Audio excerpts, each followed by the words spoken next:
I could have spent this entire shoot on location. We saw so many incredible places.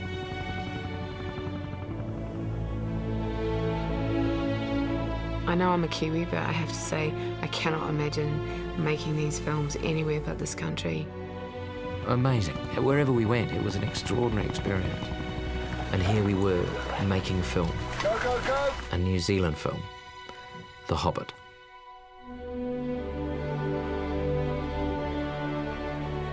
It's been thrilling to go back and go up and down both the main islands of New Zealand. And we began in Hobbiton. When we first discovered the location, Hobbiton, back in 1998, there were 3 geographical things that made us choose it as Hobbiton. We needed a distinctive tree set in rolling hillside, ideally with a little lake and a hill behind the tree rising up to give us the position of bagging. It looked like Hobbiton. You know, it just looked like a place where people actually lived and people worked. The highlights have definitely been watching Hobbiton from the air, which is something that I don't think was really done on Lord of the Rings. Seeing it like this kind of living model village is just extraordinary. The original Hobbiton set was built out of polystyrene, and even though we had to take it away, which I thought it was a shame, it actually wouldn't have survived. Of course, doing The Hobbit now, it gave us the ability to rebuild Hobbiton out of permanent materials. And it's been made to last out of materials that aren't going to deteriorate, and we can carry on showing people what's involved in making a movie. People who've seen the films can go and relive them by actually knocking on Bilbo's door. Or you can just look and see there's no having to finish the illusion. It's just here.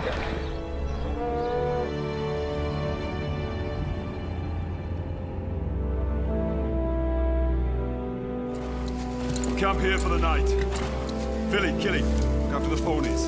Denise Bluffs is its volcanic activity has brought a rock up out of the ground. I mean, there's these huge shafts of rock.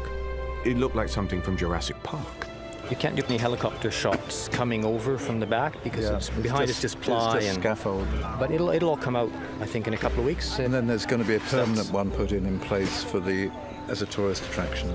The beautiful rock formations, cliffs, and then down, down, down into the most incredible bush. It seemed ancient. There were lots of moss on all the great rocks. It seemed incredibly old. It's a lot of native bush in that area. It's a stunning location.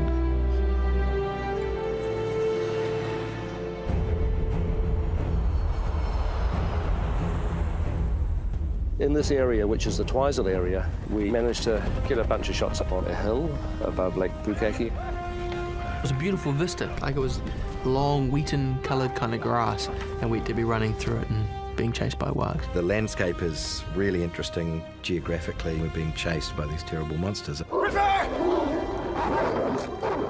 It's just everything you could hope for in an epic adventure.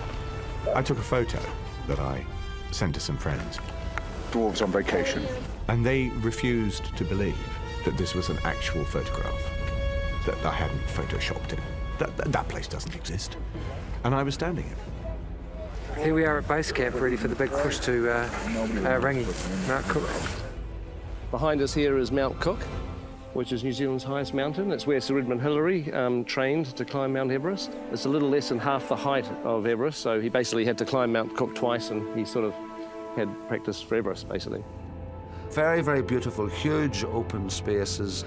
Lovely wildflowers, I remember, go along all the roads, like just all kind of colours. We hit it at this time of year where these incredible variety of shades of purple lupins just, springing up everywhere. Nearly everyone on the crew has said it was like doing a recce for an amazing road trip they're going to do in the future. They always say, don't leave home till you've seen the country. Now I've seen the country, and I'm pretty blown away by it.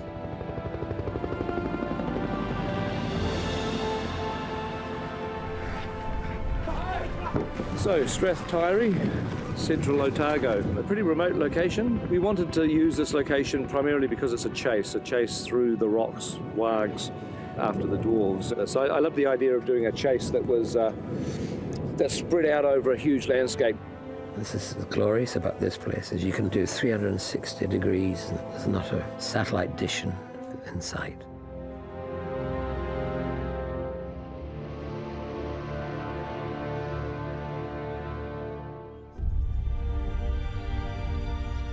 You know, when we all went to Queenstown, I'd never been there before, and it was just astonishing. I mean, a beautiful jewel, really at the kind of the bottom of the world. Queenstown, a famous holiday place here, but we escape the crowds and go up the lake and into the mountains, and that's perhaps my favourite spot. Earnshaw Burn was probably one of my favourite locations, a gorgeous alpine sort of valley surrounded by waterfalls. The place was alive with these incredible cascades. We're very lucky to go to some extraordinary locations. A lot of the world's impression of New Zealand is that landscape. You know, the rolling hills and the mountains and the fjords. It's got everything in it. It's real, it's the real countryside. But at first you think, wow, what a good job they made. But it's not, it's the real thing. This is the Middle-earth I would always have pictured. Meanwhile, the backdrop is so beautiful, people will think it's CGI. It looks too perfect. You can use that as an advert for New Zealand if you want. I mean, succinct, snappy, all positive, and cut. Brilliant, trademark.